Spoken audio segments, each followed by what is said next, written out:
जय जिनेन्द्र। नमो अरिहन्ताणं नमो सिद्धाणं नमो आयर्याणं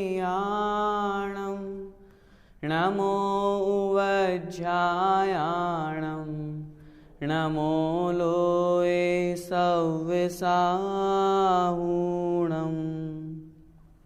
पंच परमेष्ठी भगवान की जय हो। आचार्य भगवान श्री विद्यासागर जी महाराज जी के परम आशीर्वाद से, पूज्य मुनि पुंगव श्री सुधा सागर जी महाराज जी की पावन प्रेरणा से मैं किरण प्रकाश जैन, व्याख्याता श्री दिगंबर जैन, श्रवण संस्कृति संस्थान सांगानेर से आप सभी को स्वाध्याय पाठ्यक्रम की यह कक्षाएं पढ़ा रहा हूँ। प्रथम वर्ष के पाठ्यक्रम के अंतर्गत हम सिद्धांत प्रवेशिका भाग 3 पढ़ रहे हैं। उस भाग 3 में भी जो सेकंड नंबर का पार्ट है उसमें आज पाठ 7 वारिशेण के बारे में हम समझेंगे। हमारे यहाँ सम्यक दर्शन के 8 अंग कहे गए हैं, निःशंकित, निःकांक्षित, निर्विचिकित्सा आदि। उनमें छठे क्रम पर एक अंग आता है जिसका नाम है स्थितिकरण। स्थितिकरण अंग की परिभाषा शास्त्रों में आचार्यों ने कही है कि यदि स्वयं अपने उस शुद्ध मार्ग पर रहते हुए किसी अज्ञानी व्यक्ति के द्वारा अथवा असमर्थ व्यक्ति के द्वारा किसी प्रकार का कोई दोष लगा दिया गया है अथवा कोई भूल कर दी गई है तो उसे वापस पुनः उसी स्थिति में लाना, अर्थात उनका स्थितिकरण करना, उन्हें वापस धर्म मार्ग पर लगाना, यह कहलाता है स्थितिकरण। इस स्थितिकरण अंग का पालन करने में वारिशेण मुनि महाराज प्रसिद्ध हुए। ये वारिशेण कौन थे, किनके पुत्र थे, किस प्रकार इन्होंने अपनी गृहस्थ अवस्था में चर्या का पालन किया, किस निमित्त से मुनि दीक्षा को धारण किए और किस प्रकार इन्होंने किसका स्थितिकरण किया कि आज ये स्थितिकरण अंग में प्रसिद्ध हो गए, उन सब की संक्षिप्त जानकारी इस पाठ में दी है। आइए हम समझते हैं। मगध देश के राजगृह नगर में राजा श्रेणिक रहता था। उनकी रानी का नाम चेलना था। राजा श्रेणिक और चेलना का नाम जगत प्रसिद्ध है, हम सभी जानते ही हैं। उन्हीं के सुपुत्र का नाम वारिशेण था। वारिशेण उत्तम श्रावक था। एक बार वह उपवास धारण करके चतुर्दशी की रात्रि में श्मशान में जाकर के कायोत्सर्ग में खड़ा था। वारिशेण के बारे में कहा जाता है जब ये गृहस्थ अवस्था में थे तो अष्टमी चतुर्दशी को जाकर के स्मशान घाट में वहाँ पर कायोत्सर्ग मुद्रा में खड़े होकर के और ध्यान किया करते थे, क्योंकि मन में भावना थी कि मुझे मुनि बनना है। तो उस भावना के साथ में ये वहाँ पर जाकर के ध्यान किया करते थे। उसी दिन बगीचे में गई हुई मगध सुंदरी वेश्या ने श्री कीर्ति सेठानी के द्वारा पहना हुआ हार देखा। तदनंतर उस हार को देख करके इस आभूषण के बिना मुझे जीवन से क्या प्रयोजन है, यदि यह हार मेरे पास नहीं आया तो मेरा तो जीना ही व्यर्थ है, ऐसा विचार करके वह शैया पर पड़ गई। अर्थात वह जो वेश्या थी वह वेश्या जाकर के बिस्तर पर गिर गई। अब मुझे तो बस वही हार चाहिए, उसके बिना मेरा कोई जीवन नहीं है। इस लोभ लालच के साथ में उस वेश्या से आसक्त जो विद्युत चर चोर था वह जब रात्रि के समय उसके पास में आया, उसके घर आया, तब उसे शैया पर पड़ा हुआ देख करके बोला, हे प्रिय, यह तुम्हें क्या हो गया, क्या तुम ठीक नहीं हो? तब उस वेश्या ने उससे कहा, यदि श्री कीर्ति सेठानी का हार मुझे देते हो तो मैं जीवित रहूंगी और तभी तुम मेरे पति कहलाओगे, अन्यथा नहीं।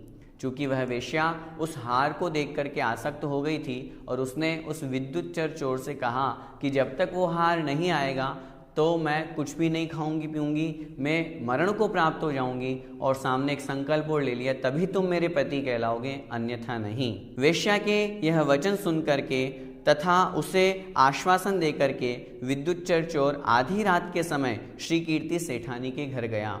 चूंकि चोर तो था ही, चोरी करना उसे बहुत अच्छे तरीके से आता था, तो वह सेठानी के घर के अंदर चला गया और अपनी चतुराई से उस हार को चुरा करके बाहर निकल आया। लेकिन हार के प्रकाश से, हार की जो कांति थी, आभा थी, उसके प्रकाश से यह चोर है ऐसा जान करके उस घर के रक्षकों ने और कोतवालों ने उसे पकड़ना चाहा। जब वह चोर भागने में असमर्थ हो गया, जब उसे लगा कि अब तो मैं पकड़ने में आ जाऊंगा, तब उसने वारिशेन कुमार जो कि गृहस्थ अवस्था में थे और उस दिन संयोग से चतुर्दशी का दिन था, वे श्मशान में जाकर के वहाँ पर कायोत्सर्ग मुद्रा में खड़े होकर के ध्यान कर रहे थे, तो वारिशेन कुमार के आगे उस हार को डाल करके और छिप करके बैठ गया। कोतवालों ने उस हार को वारिशेन के आगे पड़ा हुआ देख करके राजा श्रेणिक से यह कह दिया कि हे राजन, वारिशेन तो चोर है। कोतवालों ने समझा कि चोरी इसी वारिशेन ने करी है और चोरी के इल्ज़ाम में उन्हें फंसा दिया और वारिशेन से कुछ नहीं पूछा और सीधे राजा से कह दिया कि ये तो चोर है और ये तो वहाँ पर कायोत्सर्ग मुद्रा में खड़े होकर के ध्यान करने का नाटक कर रहा था। इस प्रकार से राजा के पास में उस वारिशेन की शिकायत पहुंच जाती है। यह सुनकर के राजा ने कहा कि उस मूर्ख का मस्तक काट करके लाओ। वास्तव में न्यायप्रिय राजा ऐसे ही होते हैं, स्वयं का पुत्र हो चाहे अन्य किसी का पुत्र हो, यदि किसी के द्वारा कोई गलत कार्य किया गया है तो उस अनुसार उसे वैसा फल मिलना ही चाहिए, वैसा दंड मिलना ही चाहिए। यही न्यायप्रिय राजाओं का शासन कहा जाता है। राजा श्रेणिक ने भी यह विचार नहीं किया कि वो मेरा पुत्र है, मैं उसे कैसे दंड दूं। उन्होंने तो बिना विचारे वास्तविकता में जो न्याय के साथ में जो कार्य करना चाहिए उस अनुसार आदेश दे दिया, उस मूर्ख का सिर काट करके लाओ, अर्थात उसे मार दो। चांडाल ने वारिशेन का मस्तक काटने के लिए ज्यों ही तलवार चलाई, ठीक उसी समय उसके गले में फूलों की माला बन गई। कितना बड़ा अतिशय वहां पर उपस्थित हुआ। चलाई थी तलवार मारने के लिए, लेकिन वह तलवार फूलों की माला बन गई। देवताओं ने आकर के उन वारिशेन कुमार की वहाँ पर रक्षा की। क्यों की रक्षा? क्योंकि सबसे पहली बात तो वे गलत नहीं थे, वे चोर नहीं थे, वे तो जिन धर्म पर श्रद्धानी थे। और जब उन्होंने ये स्थिति देखी कि जब मैं भगवान जिनेंद्र देव के ऊपर श्रद्धा रखता हूँ तो मेरे साथ में कुछ गलत हो ही नहीं सकता। हम सब भी इस बात को बहुत अच्छी तरह से समझें। यदि हमारे मन में किसी के प्रति गलत भाव नहीं है, यदि हम गलत नहीं करते हैं, यदि हम जिन धर्म के श्रद्धानी हैं, सच्चे जिनेंद्र भगवान पर हमारा पक्का विश्वास है, नमोकार मंत्र जैसे मंत्र पर, भक्तामर स्तोत्र जैसे स्तोत्र पर हमारा पूरा विश्वास है, तो फिर दुनिया की कोई भी शक्ति हमें डिगा नहीं सकती, कोई भी हमारा बाल भी बांका नहीं कर सकता, हमें बिल्कुल भी कष्ट नहीं हो सकता, हमें किसी प्रकार का गलत दंड नहीं मिल सकता। और यही भाव उन्होंने रख करके मेरे साथ में जो होगा सो देखा जाएगा, मुझे जैसा कर्मों का फल मिलना होगा मैं उसे प्राप्त करूंगा। उसे वे शांत भाव से सहन किए, लेकिन देवताओं ने आकर के उनकी रक्षा की, उन्हें बचाया। और इस अतिशय को सुनकर के राजा श्रेणिक ने भी जाकर के और फिर वारिशेन से क्षमा मांगी। विद्युच्चर चोर ने अभयदान पाकर के राजा से सब अपना वृत्तांत कह सुनाया। जब विद्युच्चर चोर ये सब कथाएं, यह सब पूरी घटना सुन रहा था, तब उसने राजा के समक्ष निवेदन किया, महाराज मैं आपसे एक छोटा सा निवेदन करना चाहता हूँ। पहले तो आप मुझे अभय दान दें, तब तो मैं आपको वास्तविक स्थिति का परिचय करा दूँ। अभय दान से तात्पर्य आप मुझे किसी प्रकार का दंड नहीं देंगे।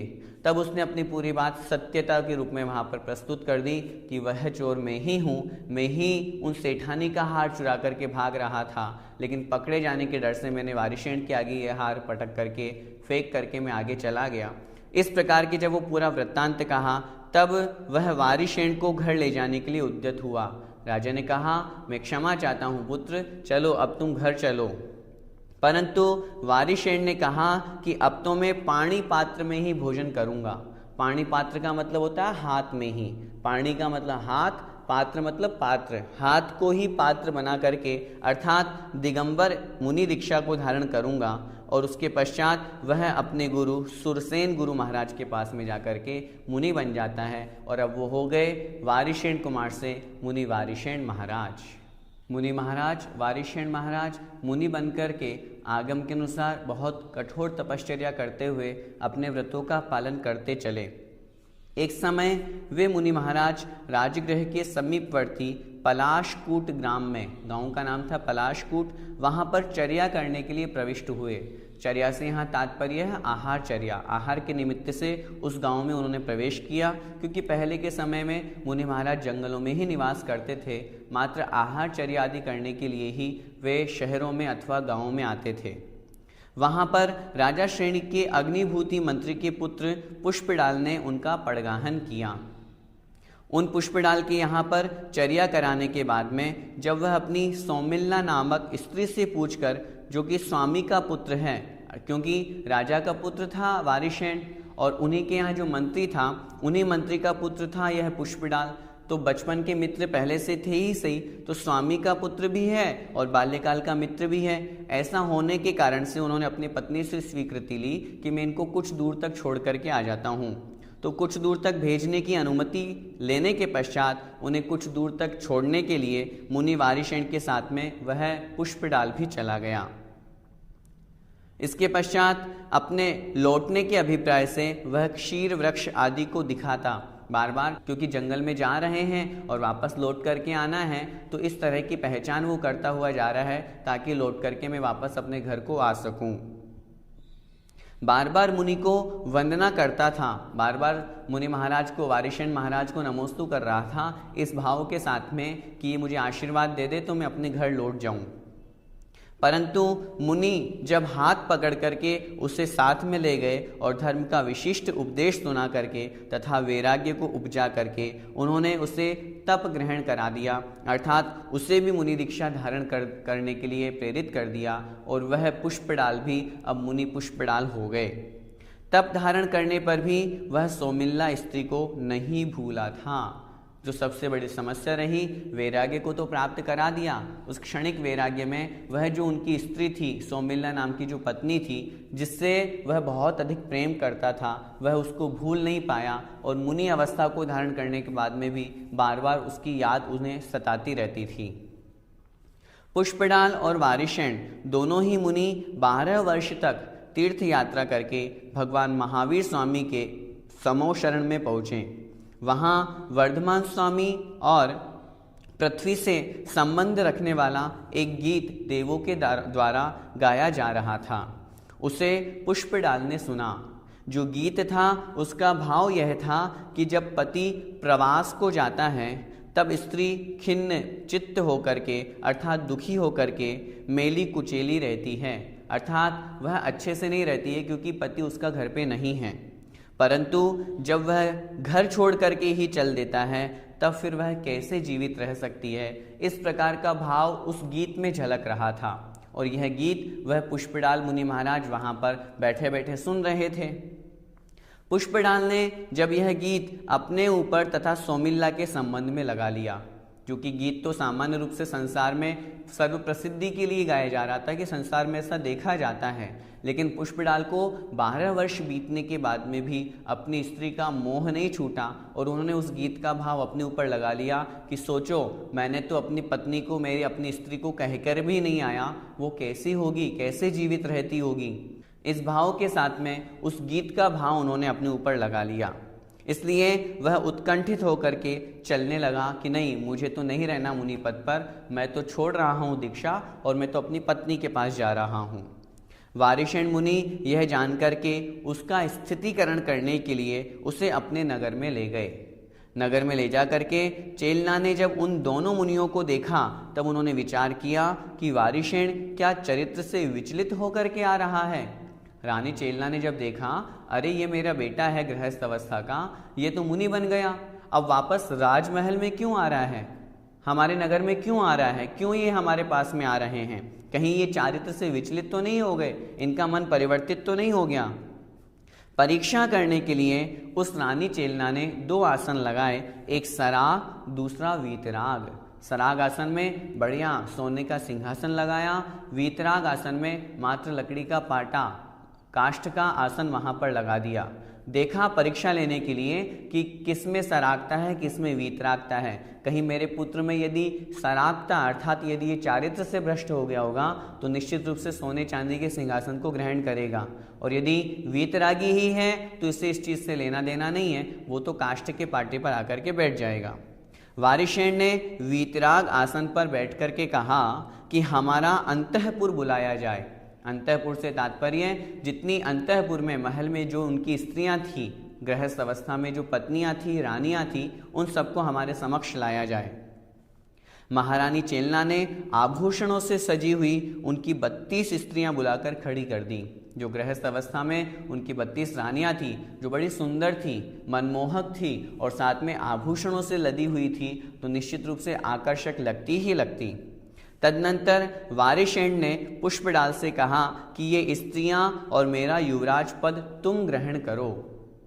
पुष्पडाल जो मुनि महाराज थे, उस समय उनको वारिशेन ने कहा कि जो सारी की सारी स्त्रियां हैं, ये जो पूरा का पूरा युवराज है, ये जो पूरा का पूरा राज्य है, इस युवराज पद को भी तुम ग्रहण करो। तुम घर आना चाहते थे ना, तुम मुनि पद छोड़ना चाहते थे ना, इसलिए मुनि पद छोड़ दो, कोई बात नहीं, लेकिन इन सबको ग्रहण करो।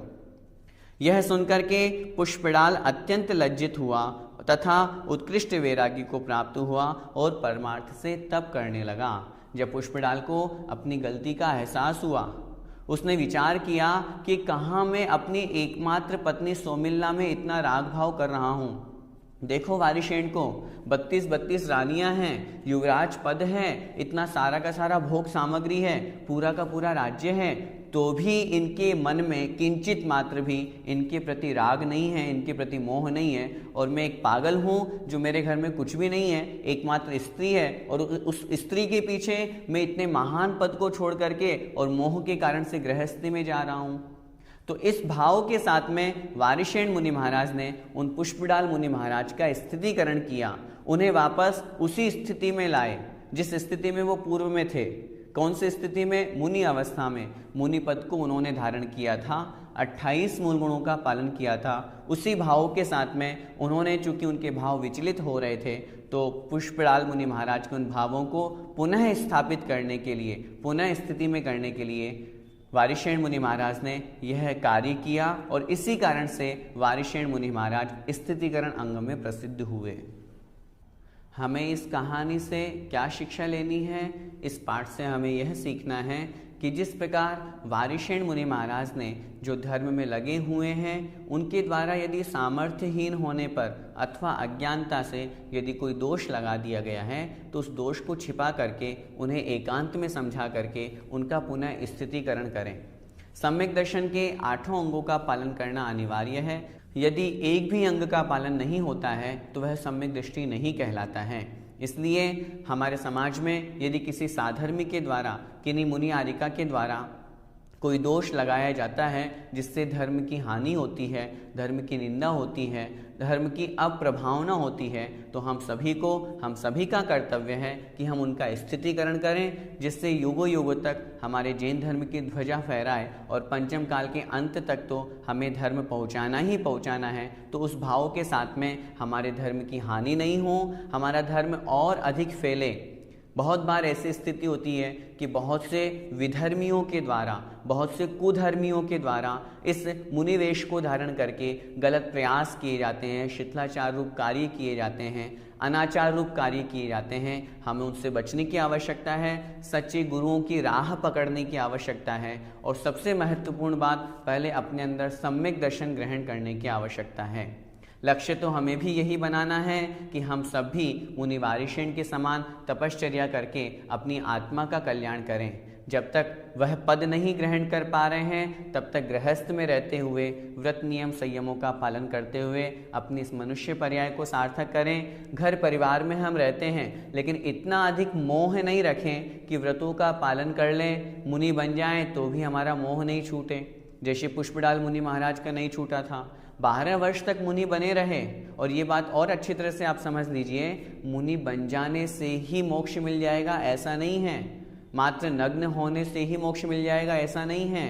नग्नता के साथ में 28 मूल गुणों का पालन करना अनिवार्य है। यदि एक भी मूल गुण कम हुआ तो वे मुनि की कोटि में नहीं आते, और उन मूल गुणों का पालन करते हुए जब संसार के सभी विकल्पों से दूर हुआ जाता है, राग द्वेष से दूर हुआ जाता है, मोह का त्याग किया जाता है, तब आत्मा का कल्याण होता है। इसलिए हम सब इस बात को अच्छी तरह से समझें। घर गृहस्थी में रहते हुए भी हम उतना ही मोह करें जितना आवश्यक है, जितना जरूरी है। क्यों हम घर के बहुत अधिक प्रपंचों में पड़ते हैं?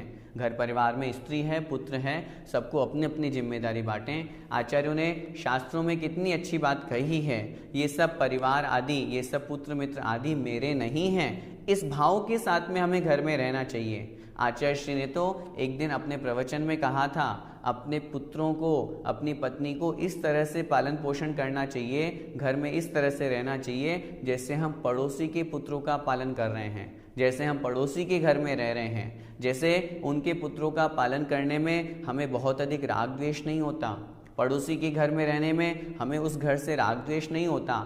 उसी तरह का भाव हमें अपने घर में और अपने पुत्रों के प्रति रखना चाहिए। ऐसा रखेंगे तो हमारा राग कम होगा, और राग कम होने के कारण से जब हम घर का त्याग करके मुनि पद पर आगे बढ़ेंगे, मोक्ष मार्ग पर बढ़ेंगे, तो बाहर का घर गृहस्थी का पिछला विकल्प हमारा नहीं होगा, उससे हम बचेंगे तो आत्मा का कल्याण बहुत सरलता से हो पाएगा। हम सभी उस आत्म कल्याण के मार्ग पर आगे बढ़ें, इसी मंगलमय भावना के साथ। जय जिनेंद्र।